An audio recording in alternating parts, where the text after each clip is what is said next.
Welcome to Postpartum Unfiltered. The podcast where we get real about what happens during the postpartum period. I am Jillian, And I'm Sara. and we are two doctor moms who were not prepared for what postpartum would bring. By sharing your stories, we hope to spread awareness and allow other families to be more prepared for the time after birth. So I was getting ready to come here today, and I was taking my shower, and I thought I heard the kids calling out for me. Well, you know, it's hard to hear when you're in the shower. And so I called out to them, and my older one came in, and he said, "Mommy, why are you calling for me?" I said, "Oh, I thought you called for me." And then I hear the younger one screaming, and he comes in, and he's, "Mommy, Mommy." So I peek my head out of the shower and say, "Oh, what happened?" And I look at him, and his mouth is just full of blood. What? So I say, "Daddy!" And my husband comes in, and he's like, "What? What?" So his mouth is full of blood. And he's like, "Oh. I didn't know that." Oh, excuse me? Shower for 10 minutes, sir. Yeah. All you have to do is watch them. You don't have to do anything else. Yeah, so what happened? He said, "Oh, he fell on the stairs, but I didn't know he was bleeding."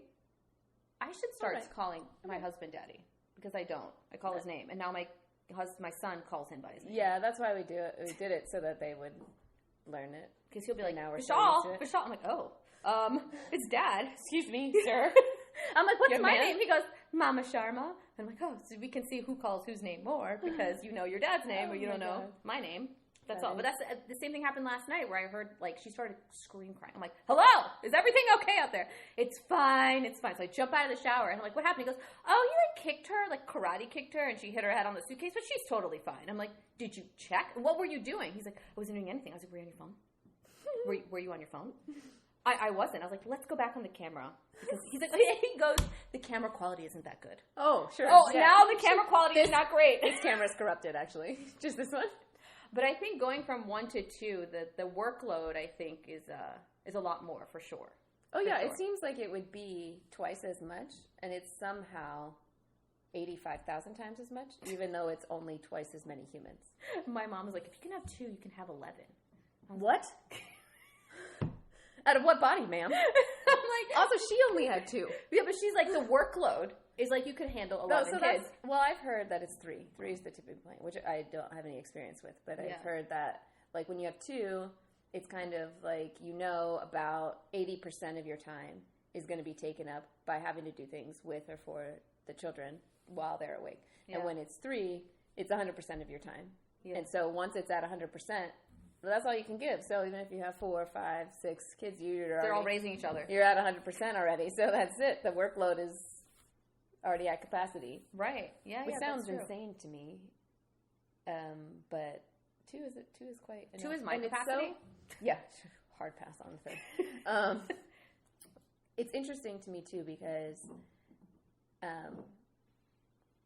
like, everyone talks about the difference in siblings, like the first one versus the second one, and like a stereotypical first child versus second child. And I don't know. I see aspects of that in my kids, but I don't know if they really truly fit into those molds. What do you think for yours? Mine are complete opposites. Yeah. Mine are complete opposites. If I had my second one first, I'd only have 1. Yeah. That's wild. A wild child. Like, so my son slept through the night. I would make the most disgusting puree concoctions for him. Sure. He ate it. Mm-hmm. He still sleeps through the night totally fine. When it's time for bedtime, I'm like, it's time to sleep. He's like, okay, bye, good night. Walks into his room, shuts the door, puts himself to sleep. Mm-hmm. If we go in there, he's like, get out. This girl is like clinger stage 3. Mm-hmm. All the time with us.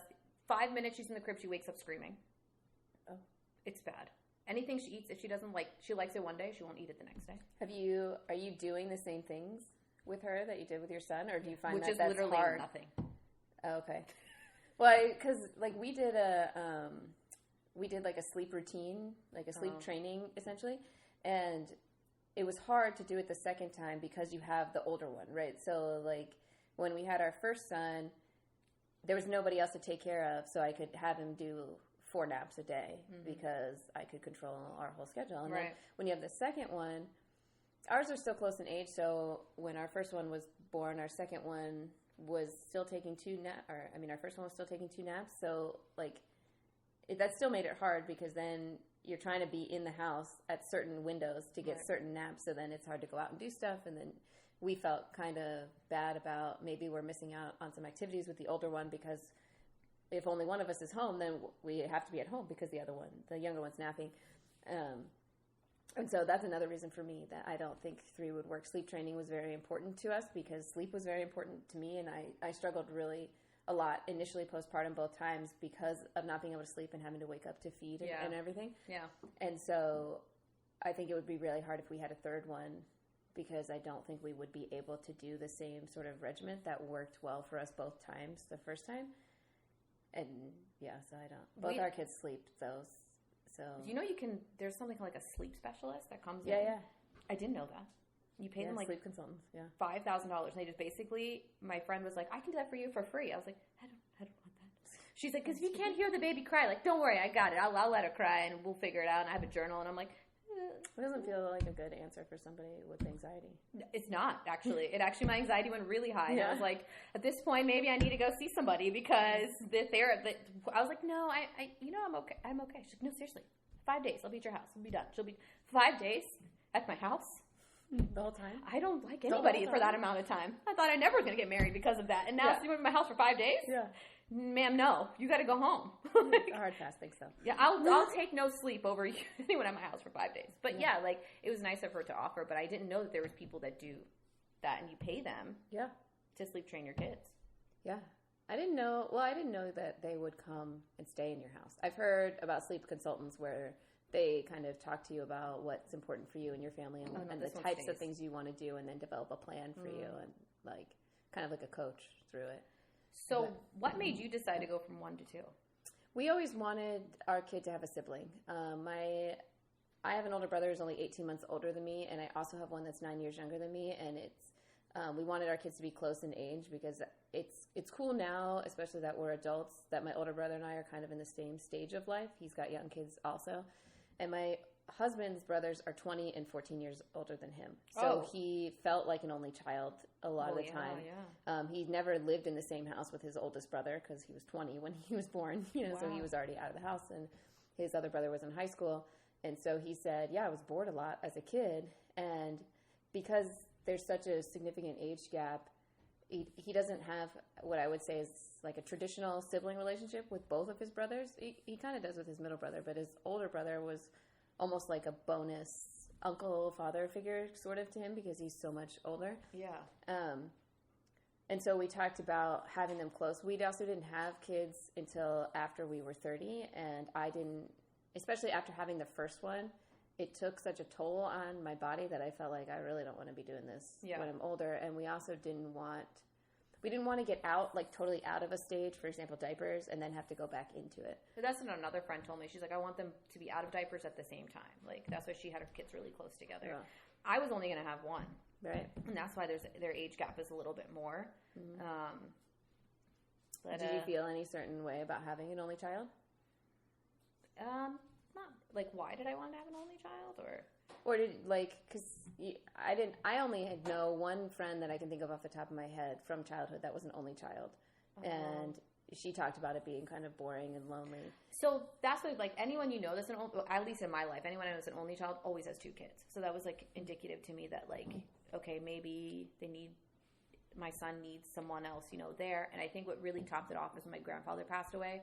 My dad was there with like all his brothers and sisters, and I realized like when we pass away, the only one that'll feel that kind of sadness is my son and whoever else his sibling is. And I don't want to leave him. I mean, it's pretty morbid to think that way, but I saw that with like my dad, that he had 5 other people that shared the same sadness that he had. I mean, we love our grandparents. My mom obviously loves her in-laws, but it's very different when it's your parent. Sure. And so I didn't want him to go through life alone, I think essentially is why. I don't know if that's a good reason or not. I mean, that's kind of why. That's another reason we wanted ours to be close, because that they would be kind of going through the same experiences together, so they'd always have each other there. Yeah. And I will say, ours are becoming pretty good buddies now. Aww. They fight. I mean, they still fight, right? And they steal toys from each other and have fits about nothing. But it is really cool. And I thought that maybe them playing together would mean they would leave me alone a little bit more, and that has not happened. Oh. That's not what's happening. You should guys watch them more. Because Aiden's like, we always hear like, he'll play with her, and we start hearing crying, like, oh my God, what happened? Yeah, he's crushed her. Yeah. And now they have like their own chairs. So they sit together and he'll like pull her around the house in the chair, but she's like not sitting properly in the chair. And I'm like, slow down, stop. She can fall. And he's like, no, she's going for a ride. And I'm like, this is very dangerous. Like, I can't take my eyes off of you guys for 1 second. Yeah.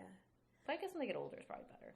Yeah, and I don't feel like our second one is as wild. Like, he has a bit of a wild streak in him, but I think my first one's a little bit more emotionally temperamental. Yeah. So he has bigger meltdowns when he has meltdowns. So I think that's interesting. I feel like everybody else, it's their second child that is like that. It's the second kid. The first one's always like, fine, I guess. And the second one is like crazy, like all over the place, all the time.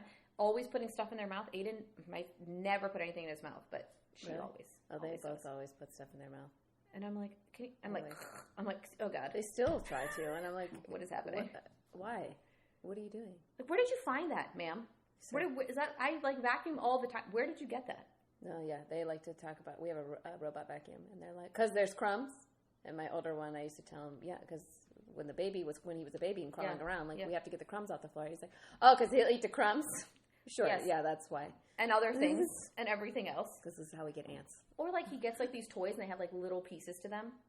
And I'm like, oh God, I gotta take all the little pieces off and go, why are you throwing the shield away? Why are you throwing the knife away? I'm like, because, whatever the thing comes with the Transformer toy. A sword? Not a knife. We're not giving knives to our kids. The sword, the little swords. Wow. Not the knife, but this is the sword. Yeah, it's for the younger kids, right? They're not allowed to have knives. Yeah, the older one, it's fine. He's fine. He comes to my house. He's like whipping around a knife. Yeah, he's old enough. Yeah, he's fine. So what? He's almost 5. He's good. Survival. He'll be fine. He'll be good. We did have a bear back here, so. Oh yeah. No, for real, we had a bear. And I was like watching like the neighborhood, like they send like there was a baby bear, and I'm like looking, I'm like, oh my gosh, that driveway looks so. Oh, that trash can looks just like ours. Oh my God, that's my house. That's my driveway. Oh my God. I'm like asking questions. And I asked my husband, like, what do they do? Do they tag the bear? Like, do they know when the bear comes? Like, do they call wildlife? Like, do they on spot? Like, what happens? I don't know. I mean, I never asked that question. If you call animal control, I think they would subdue it and move it. But I really don't know what happens. I've never had to call about a bear. And someone's like, just take a stick and you can just scare the bear. I'm like, a black bear? No, come on. You try it with a stick. I'll be in my house. I'll watch you from the window. No. I'm not doing that. No. Get out of here. Just let it go. Just stay in the house. Let it wander. It's going to get bored. I mean, what? You got goods in your trash can? Not that good. Diapers. Yikes. It's all right. It's just diapers. It's just poop, actually. Yeah. I'm sorry, Baloo. Right? No, you thought you were getting honey. It's not good life. Not getting honey out of my trash can. No. Gotta go someone else's trash can. No. Yeah, and I just feel like with the two, it's really more about the constant noise. It's getting used to constant noise. Yes, it's all the time. Even if it's not unhappy noise, they ask 85 million questions. Yes. And they only want to ask me. They don't want to ask their father. I don't understand it. Probably because he doesn't respond. Sometimes, yeah. Sometimes he's like, I see my husband, I'm like, hello, he's asking you a question. He goes, oh, yeah, what's up? I'm like, he said dad like 3 times. I'm annoyed by hearing it. Like, you should be responding. Maybe it's a good thing that he's learning his first name, because that's how I had to get my dad's attention sometimes. Oh, really? Yeah. Dad. Nothing. Peter. Yeah. Oh, God. Steve, hello. He'd be like, yeah, what? What's up? I'm glad that dad didn't awaken you. Did you hear any of this? And he's like, hear what? All right, man. It's like all the time. Like, I'm like, Dad, like, Mom said we're blah, blah, blah doing this next weekend. Okay, next weekend comes. Like, are you coming? He's like, what are you talking about? I'm like, it's all of you. Yeah. All age groups. You got to flatter him. Your dad likes that. Then he'll remember. You look great for 70. I know. Yeah. I know. I got this card printed up for you. A shirt. Yeah, 70. Can you believe it? Whatever you told him, he like kept saying for like months. That the party was nicer than my wedding. Yeah. Well, he didn't say my wedding because people were saying the party was nicer than their wedding. Yeah. And like it was like a lot of people came up to him and said that. I'm like, how many? It was one small adult who said that to him. In his brain, seared forever. Yeah. But not anything that me and my brother say. Well, it's like white noise. He's had a lifetime of you guys talking to him. He's like, he's got to hold on to my nuggets. God. He's like, here we go. Here we go. Like I called him. I was like, the dog is lost. He goes, what? I'm like, where is she? Outside. Oh, she's not here. Scott. You're like, okay, because you're watching the kids next weekend. FYI. Yeah, Make sure if they go out, you're with them. We had our in-laws watch our kids for a weekend. We had to go to a wedding, and they came the day before, and we were all hanging out, and my father-in-law just fell asleep sitting next to our kids. Like, like happens more often than the grandpa, like, head nod, fall asleep. And we were like, Dad, you cannot do that. They're fine. You have anything dangerous? Knives? We're not here. Are good. Right, yeah, the knives are put away. We already handled that part. And then they had asked us, while they're asleep, what can we do around the house to help out? Oh, like, what nice. can we clean? And my husband said, Mom, no, just rest. Just rest when the kids are resting. And she's like, no, we can do something. We can clean whatever. And we were They've been out like, the whatever. game a little long. Yeah, like whatever you feel is appropriate, do. And then the day of the wedding, which is the day before we're coming home, we get a text. What time are you going to be home tomorrow? We said between 3 or 4. Response. Make it 3. We got back, and now you understand why we said rest. They were like, we foolishly asked if there was anything else we could do to help. But those kids have so much energy. So they would just run ragged by 2 children. Yeah, they need naps. Whenever I come home from work, because both the grandparents take care, one is always napping. That makes sense. So like we're taking shifts. One is napping, the other one's awake. Yeah, and they're like, we are in the trenches right now. That's what 2 is. Yeah, when my second was born, my dad went up to me. He's like, if you're planning to have a third, I cannot take care of your third child. Don't. He's like, Don't. I am too old and tired. Like, well, lucky for you, How much, 2 is my max. How much time is between you and your brother? 2.5 years. 2.5, okay. So less than your kids. So your parents at least have experience with it. Yeah. And how much is time between your husband and his brother? 5 years? Oh, okay. So his Little parents are longer. a little rougher. But they don't have one that can like mostly sustain and one that needs attention. Yeah, they like all the time, just all the time jumping, all the time talking, all the time. But I don't know. It's like nice when they interact too, when they're like together. Yeah. Like I like seeing that, cause, I don't know. Because if we go somewhere, it's like, don't forget that she needs her water bottle, and is she okay? Don't forget her snacks. Yeah, and I'm like, they do like to be helpful at this. They're in the midst it of like doesn't help. being helpful, but it's not helpful. It's not helpful, but it's like making everything harder. That But he thinks about her, Yeah. And that's the whole goal. Is like I wanted them to have each other. Like you never know when they get older. There's no guarantee, Yeah. but at least the option is there. Like Right. to have each other. I think that's the whole reason I wanted to. Yeah. I don't know. Me and my brother are really close. Sounds like you and your brothers are also really close, and I think that is kind of the reason I didn't want my son to miss out on that relationship. Yeah. I've heard people say that they want a larger age gap because then the older one can help with the younger one. And for me, it sounds like setting myself up for failure. Oh, you know what my husband's reason was? So not in college at the same time. Yeah, I mean, I get that too, right? Because it's going to be like $300,000 by the time they're that age. He's like, we should make sure they don't go to college at the same time. I was like, priorities are finances, I guess. Like, maybe you should teach them something interesting and cool so they get a scholarship. Exactly. We tried soccer. It didn't really work out. Oh, no. And not karate is kind of still growing on him after months. Okay. I've never It's heard of a almost like a karate punishment. scholarship. But No, there's not. But we're trying all different things. Yeah. And like, we should get her into Good. swim, right? Yeah. And that means my husband has to go in the pool because I will not go in the pool. Oh, why not? I don't want to. Not a swimmer? Or you No, don't I want to be actually in with swim the really kid? good. Is it too much anxiety to be in with the kid? So that's the anxiety part, I think. Like, I would also not have a third because of that. I think it's just for me, it would be too overwhelming. There are still times where the kids are on one, and so they're screaming and crying, or everything is upsetting them for whatever reason, or they can't interact well together for a long period, and that is like, it's just like too much noise in my brain. It's like a sensory overload sort of thing, and it's like growing and growing and growing and growing, and then I'm like, hey, mommy needs a break. I gotta go. You know what it is? Like, you sit in a quiet room. You work all day, right? And you take you're constantly talking at work, constantly. And then you come home and someone's constantly talking to you. I think that's the part I haven't like learned how to maneuver through. Yeah. Well, I tell my husband, I spend all day at work, and patients only listen to half of what I say, and then are upset with me that they don't feel better. And then I come home, and the kids only half listen to what I say, and then are upset when things aren't going well. Right. And I'm like, and I've had enough. Okay, I just can't. Yeah. I can't keep talking and saying things, and nobody listens. Right. And be normal and act like a normal person after that. Can't. Like, it's too much. I've put in a lot of effort to become an expert in the things that I'm an expert in, and people don't listen, and then they're mad. Okay, great. I mean, I can't fix your back if you're not going to do anything. And then you come home and you're telling your kid, hey, just let me, being in the helpful era, let me just show you. No, I can do it myself. Okay, all right. So anyway, I'm gonna take a step back now because I can't handle it anymore. All the time. That's why I say jail all the time. Because just you're going to jail. Like, I can't. Like, there's no explanation. I can't logically talk to you. Jail. Just be scared and don't do it. Like, you know? And that's the only way I try to figure. But I feel like because you have 2 kids and you're working and you're trying to take care of both of them, by the time it's time to go to sleep, I just go to sleep. Oh, well, I can't. So sometimes I sleep, sometimes I don't. So that's also another thing. So I feel like when they get a little older, like maybe I'll have more time as far as like with your partner. I feel like right now it's more like a roommate situation because you're just like, you got this, I got this, we're gonna keep going, right? Yeah, it's the like most ongoing large scale group project I've ever been involved in. Yes, I feel like that's what they should tell people who are thinking about getting married. Do you want to do a group project with this person? Do you want to do all your group projects with this person? Because the hardest one is going to be children. The rest of your life is also going to be hard, but the hardest one is going to be children. And it's relentless, and it won't end. Yeah. And this is the only person in your group. You don't get to switch them out. Yeah. It's very expensive to do the switch out, actually. Yeah. There's no form you submit to the teacher that says, my group members are incompetent.